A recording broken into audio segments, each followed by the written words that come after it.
Hello everyone, welcome back to JayhawkJukebox. I'm Taylor. And I'm Cameron. And we are talking about our songs of the week. So what did you pick for your song of the week? I picked Bulletproof by Lovern.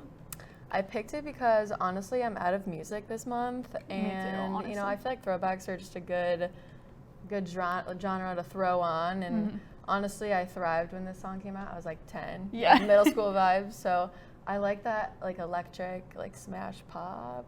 Is that like the genre? Yeah. So yeah, I just really like the song. It's been on repeat. Not even for this week. It's been on repeat for like the month. So I feel like it's throwback to that period of time where I like was developing my own music taste, but like I still had my mom driving me around, so I had to listen to the radio. Yes. So it makes me think of that time period. And it was like popping on the radio too. Yes. So. And I feel like I vividly remember the music video being kind of weird or something. It is. Too. It is. It is really kind of different, if you will. For my song of the week, I chose Ben Franklin by Snail Mail. There's not really any particular reason besides just the fact that I saw Snail Mail at Liberty Hall like 2 weeks ago, I think. Are they smaller kind of? Yeah. Okay. Yeah. And so it's just been fresh on my mind. And then I'm about to buy tickets to see them in London this summer also. Oh, they're going to London. So I'm like, and when I went at Liberty Hall, it was one of those concerts where you don't really know the words to every single song. Right, you're just vibing. So I'm like determined to do my homework for next time. Yeah. So you can jam there. Yeah. Oh, nice. But that's all. What's their genre? Or like, what's their? It's probably like indie pop, rock, I'd say. Okay. And I feel like it's like doesn't matter that you don't know the words because it's just kind of vibey. Right. And those are my favorite kind of concerts because you have no expectations. Right. You're just there to have a good time. Yes. So that's all for Song of the Week this week. We'll be back after the break.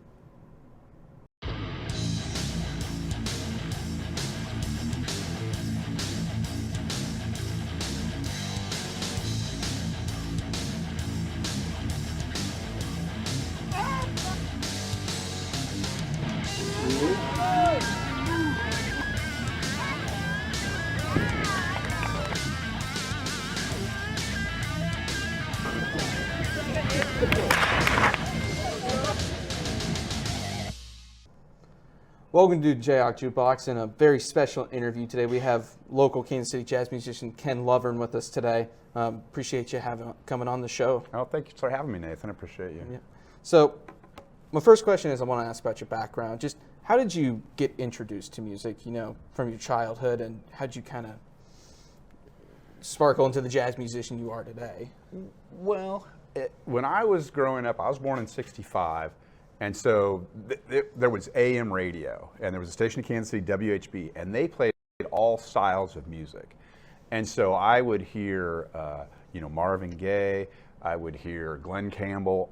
Just all styles of music. They even played instrumental jazz stuff on WHB. So I remember that radio station. We had a record player. My dad was a big jazz fan and had jazz vinyl, and we had a record player. But I remember, buying my first 45s. I had a copy of Elvis says Burnin' Love was one of the first 45s I bought. And so I was probably 7, I was more like 6. My grandmother bought us a chord organ, and those things are kind of like an electric accordion. You push buttons and you get chords, and then you play. So I had a chord organ when I was young. My mom got a piano for me and my sister. My sister was older. So I was pretty young when we got that piano. I was probably 5 or 6. So it was a few years before I really took lessons. But, so we had a piano in the house. And those were some of my first, experiences. I played violin in elementary school. I played clarinet in elementary school. None of those stuck, but I stayed with piano. I took piano lessons, had a really good piano teacher named Elsie Ellis. But, so just pretty typical experiences as a kid that would, expose me to music. And how did you first get introduced to the jazz genre, and how did you kind of get into that? Who were your biggest influences? I would assume since you grew up playing piano and organ, you may have been influenced by artists like, I don't know, Bill Evans. Sure. Or, other great pianists, jazz pianists like that. I'm curious to see who you listened to the most and who was the biggest influence. Well, Bill Evans was certainly a big one, though I really didn't get hip to him until I was in high school. One of the, I grew up in the Kansas City area, in Overland Park. We lived a couple different places, but I listened to Jazz in the Night, KU Jazz. At that time, it was Bob Hammond, who was sort of the predecessor to Bob McWilliams. Yeah. And he ran the Jazz in the Night show. And so when I was in high school, I started listening to that show a lot. I played in high school jazz band at Shawnee Mission West. But I think a lot of it was the rock and roll I was listening to. A lot of times was influenced by jazz. Like I was listening to Santana a lot when I was in junior high and high school, and even when I was listening to Led Zeppelin. Those guys were influenced by the old blues guys, and John Bonham was a big fan of Joe Morello, the drummer, and Dave Brubeck's. Yeah. My dad had listened to jazz, so I had some exposure through that. But so I kind of came at jazz from the fusion side. John McLaughlin, Jean-Luc Ponty, and the rock and rollers that played fusion. But that opened my ears to it. And then I think really that Jazz in the Night show with Bob Hammond, that really exposed me to more straight ahead jazz. That's where I learned about Bill Evans and Miles Davis. Yeah, another great artist like that. Right. So I'm curious to see how, from how you got to OJT. Obviously I'm sure you and other bands throughout your life before you formed OJT and got into that, but just kind of take me through the journey and how OJT came to be. I was living in Lawrence in the mid-'90s. I had gone to KU Law School and was working in Topeka for a judge on the Kansas Court of Appeals. But I was living in Lawrence and going to shows and playing in bands. I was playing in a dead cover band called the LA Ramblers and different things. But went to a show at the Bottleneck. It was Medeski, Martin, and Wood in 1996, I think, and saw John Medeski playing Hammond organ and clavinet, and was just really taken with the tone and the sounds he would get and how he was, tying it to sort of jam band music and jazz. And really a lot of what got me was the tone. And I had played Hammond organ a little bit in Kansas City at jam sessions. I played Everett DeVan's organ. He was a pretty well-established Kansas City jazz organist. And I played a blues guy named, I can't think of his name. They did the Hurricane Jam. And so I had played organs at other people's organs at jam sessions. But it had been really years since I'd done that. And when I heard John Medeski at the Bottleneck that night, within a month I'd bought a Hammond organ. And within a year I'd quit my day job and was playing music full time again. So the organ really hooked me back into wanting to be a musician full time again.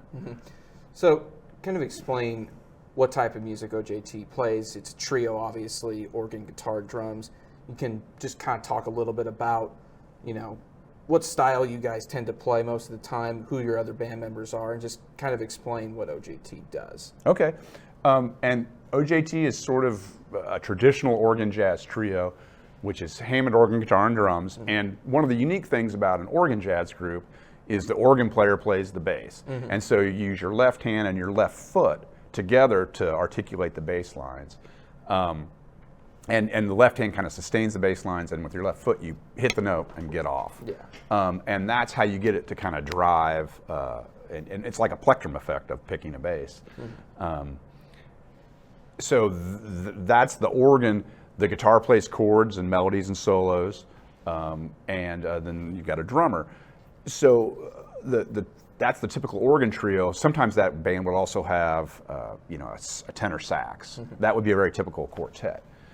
But I started playing an organ band in Lawrence, not that long, probably within a few months of seeing John Medeski at the Bottleneck, with a guitar player named John Lomas, who's a longtime Lawrence guy, and Rick Bruner, who lived here, was a drummer. We had an organ trio called B Groove, and we played for a few years. And then I was playing at Tom Foolery's in Kansas City with a band called the Soul Cats that was an organ trio. Eventually, Brian Baggett became the guitar player in that band, and then we went through a few different drummers and ended up with Kevin Frazee for years, and he's the drummer on that recording. And so it was just, wanting to play organ jazz and then finding the best musicians that I could to sort of realize that vision. And it really became a real band. I mean, at times, like you can find it, there's some branding issues. Sometimes it's Ken Lovern's OJT, and other times it's just OJT. But it really has always been a band in terms of everybody has input, and we try to value everybody's contributions. It's run more like a band than I'm like a dictatorial band leader. So, obviously, Kansas City has a very rich history of jazz clubs. Obviously, Blue Room. The history of Kansas City jazz. Explain the significance of what the Green Lady has with OJT? Because obviously, you know, your latest album, new originals for the Green Lady. Just kind of explain the significance of what it's had compared to what, you know, other jazz clubs in the area have done for you guys. The typical organ jazz room back in the day was usually a neighborhood bar, often in the African American part of town, but the organ would stay put. They weren't moving the organ in and out, you know. And when I started playing organ, I was moving organ 2 or 3 times a week, and that gets hard to do. I mean, it's just you're moving furniture. Yeah. And when the Green Lady Lounge opened early 2013. I went in and talked to the club owner, John Scott, and he said, well, yeah, we'll do one night a month. And so we started doing a Wednesday a month, and I'd bring the organ in and we'd do a gig. Yeah. Eventually, he saw the appeal of the organ and was up for leaving an organ there. And I think we did that about 2014, 2015. Within a year or two, we left an organ there. And now we've got an organ and 2 Leslies upstairs. We've got an organ downstairs, and there's another organ at Black Dolphin, which right now is sitting in the back because that's more of a piano room. But so having an organ there really does distinguish that jazz club from any other club in Kansas City where there's a house organ.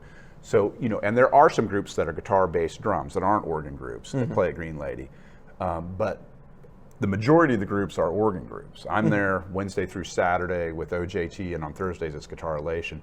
But then the RSS organ trio plays there 3 or 4 nights a week. The Reyes Brothers organ trio is there late night on Tuesdays and Wednesdays. So there's a big chunk of organ bands. And having the organs stay put, and we have house drums, so that we're not constantly carrying equipment in and out. Because it would be almost impossible on a Saturday night. The place gets so full you can barely walk. Yeah. Trying to move equipment in and out of that, you know, we don't have a backstage door or anything. We'd have to, you know. So having the house instruments is crucial, and I think that does distinguish Green Lady from the other jazz clubs, just having a house organ and being kind of what they used to call an organ room. Yeah. So obviously the COVID pandemic hit live performing bands harder than as much as anybody else who went through the COVID pandemic. I'm curious to see how you guys counteracted the pandemic and how you were able to still perform and be successful even when maybe you couldn't have live audiences, especially in those smaller jazz clubs, you know, compared to those big venues where you may have more people, but you have a much larger space to deal with. You know, with the clubs, you don't have much room to begin with. So I'm curious how you guys kind of got around that obstacle. Well, I was on a spring break trip with my daughter, and you know, I left and we were playing 5 nights a week, and by the time that trip was over, we were canceled, you know, and there was just no gigs, and you know, nobody knew what was going on, but we knew the club was closed, and for, you know, we didn't play another gig there for 6 months at least. So by August, we started to do streaming shows there with no audience, and we do them at Black Dolphin, which is the club next door to Green Lady. We had a stage over there and set it up for streaming shows. And we were doing OJT shows, some Guitar Elation. We just do 2 sets of all original music and stream it. And then we started doing like limited audience. Like we'd have, you know, that room's probably 100-person occupancy. We'd have 25 people, wear your mask, you know, except when you're taking a drink, which was, you know, challenging. Some people would deal with that better than others. But so we started doing limited audience shows. But we weren't really making much money. You know, we were getting tips from people watching the streaming shows, which, you know, a lot of people supported music by tipping musicians on streaming shows, and that really helped. I mean, because we weren't making much money, but it was nice to make something. But so we did those streaming shows kind of off and on, mostly on from August until early December, and you can find those on like. You can find those on YouTube. I think I've linked some in various places. They're definitely on, if you look up Green Lady Lounge and Black Dolphin on YouTube, and if you just search OJT or my name on YouTube, those videos come up. And so there's a chunk of, and they're nice. I mean, we spent time getting the audio right. Just we'd do a show, I'd listen to it, and we'd adjust the volume. John Scott, the owner of the Green Lady, actually undertook doing the video, and he got his tech down pretty well to do the video presentation on that. So that was sort of how we got through that. By December, the cases had gotten so bad, the ICUs were full, we just stopped. We just, you know, we're just not going to do anything for a while. So we didn't do much again until March of 2021, where we started playing live again. So it was a solid year of really not doing regular gigs. And we did about 6 months of streaming gigs just to try and keep it alive. Yeah. You know. So I'm curious, with me being in a younger generation, if you've seen, my type of generation with college students, fresh out of college, maybe even some high school students, if you've seen an interest in jazz almost peak a little bit, because I've noticed that even some of my friends have become more interested in the jazz genre when, maybe 10 years ago, it feels like you didn't see that much. I'm wondering if you've seen that, and if you haven't, how do you think we could peak jazz music in the younger generation to essentially keep it alive? One of the things I've talked about a lot with people is we're not necessarily trying to reach jazz fans, we're trying to reach music fans, right? Because good music crosses all genres. I mean, most people I know who are into jazz, they'd also, if it was a really good bluegrass band, they'd be way into it. Yeah. Completely different style. But good music kind of transcends genre. And so music fans also will transcend genre in terms of, if you have young people who are big music people, if it's a good performance, that'll light them up, And I think that's where you get young people who have had some really intense musical experiences. They become, very passionate about certain types of music. Then they get exposed to jazz, and that lights some of the same fires, And so I think that's a lot of times what happens. Whether that happens more now than it did 10 years ago, there's maybe more of it. I think it's presented particularly well in Kansas City in a variety of venues, but at Green Lady in particular, it's just a nice place for young people to come. It's kind of hip. The lighting's nice. There's nice things about it. So I think that helps too. Having just quality venues helps make it a fun experience. We'll take a short break, and then we'll be back with a special Jazz Corner with Ken. From your first day walking up the hill to your last walking through the Campanile, we've got you covered. SAN connects you to everything KU. Opportunities on and off campus, KU traditions throughout the year, your Jayhawk classmates, and more than 350,000 alumni around the world. SAN is free for all students, so what are you waiting for? Sign up today.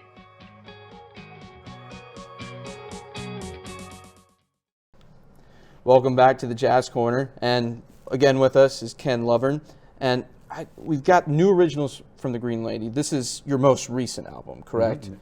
And kind of just walk us through how this album came to be. It's not ordinary that we actually get to ask the artist how they did the album, so we'll do it a little different, but I am curious how this came about. Well, Nathan, when we started playing at Green Lady Lounge, the club owner was particularly interested in us playing original music. And so we started writing more original songs, and we started just focusing on the original music we had. We had done a record quite a ways back. It was released in 2005, the first Ken Lovern's OJT record. And that had 6 of my original songs that I had written, and then we did like 6 jazz standards on it. And this record is all originals. About half of them are mine, and about half of them are written by the guitarist Brian Baggett. There's one record that was just an improv jam. It's called Backyard Improv Jam that we just did at the time. But we started focusing on our original music, and so then we had a record before this that was actually only issued on CD called New Standards for the Green Lady. And that's all kind of pop tunes of the last 30, 40, 50 years. So we did Michael Jackson, we did Steely Dan, we did Grateful Dead. And we would take those pop tunes and give them an organ jazz treatment. So that was New Standards for the Green Lady. And so this was kind of the follow-up record of that was New Originals, which is our original compositions. That was kind of the concept behind it. Yeah.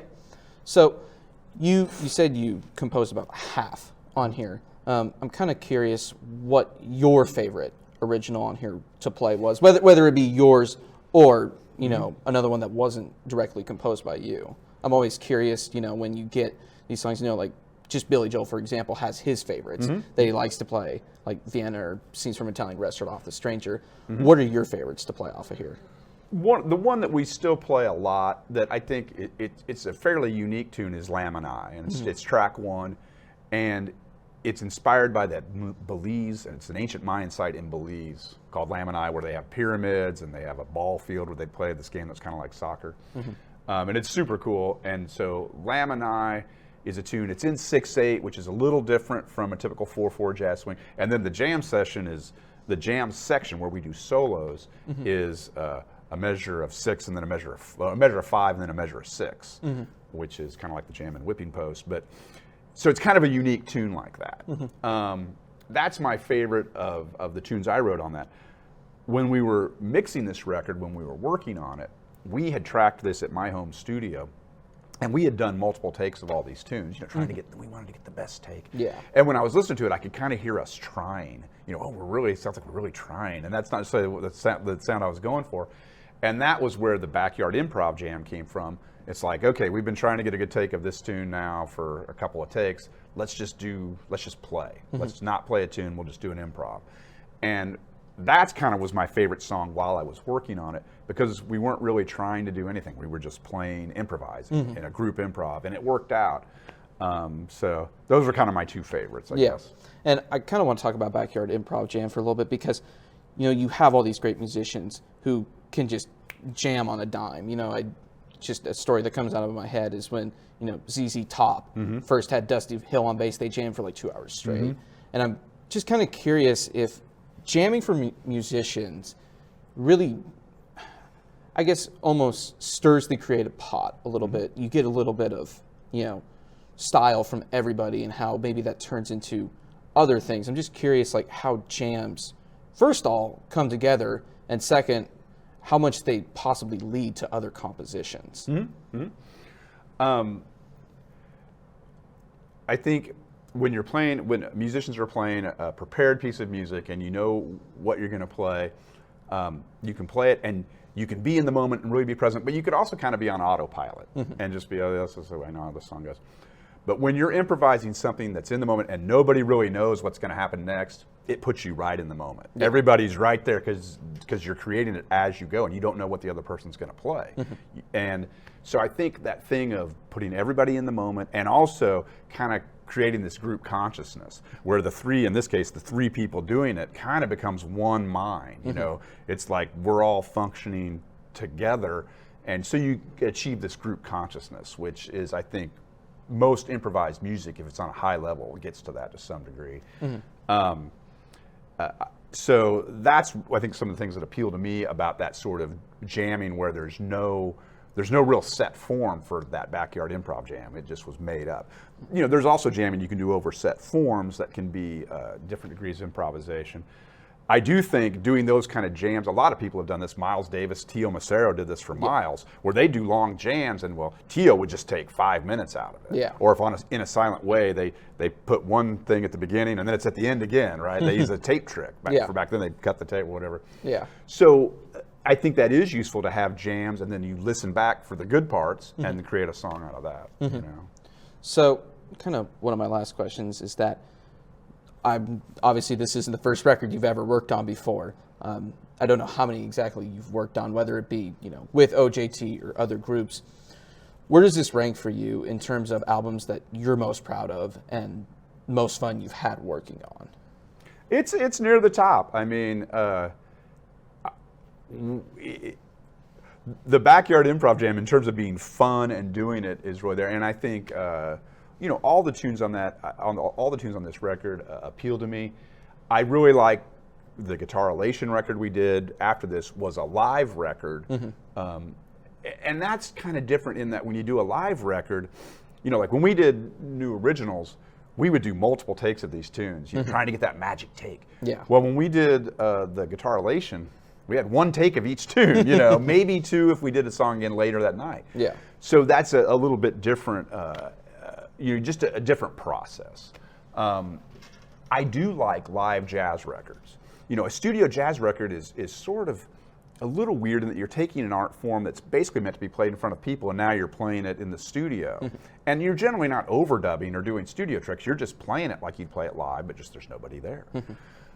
So I think that's probably my favorite studio record. That the Guitar Elation record, double live at Green Lady Lounge, is probably my favorite of the live records so far, live recordings so far. And just real quickly, if we want to come see OJT, where can we see you on what days of the week? Green Lady Lounge every Wednesday, Thursday, Friday, Saturday. We start at 6. On Wednesdays we go to 11. On the weekends we do 6 to 10. On Thursdays, it's a little different. OJT plays a short set. We play 2 hours from 6 to 8. And then Danny Embry joins us, and we become Guitar Elation. And we do that from 8 to 11. But basically, we're on the early show on a Wednesday, Thursday, Friday, Saturday. Well, Ken, I really appreciate you coming into the studio today, talking about not only your career, but also your most recent record. It's pretty incredible to have the actual artist for the record we talk about on the Jazz Corner. So thank you again. We'll take a quick break, and then we'll be back.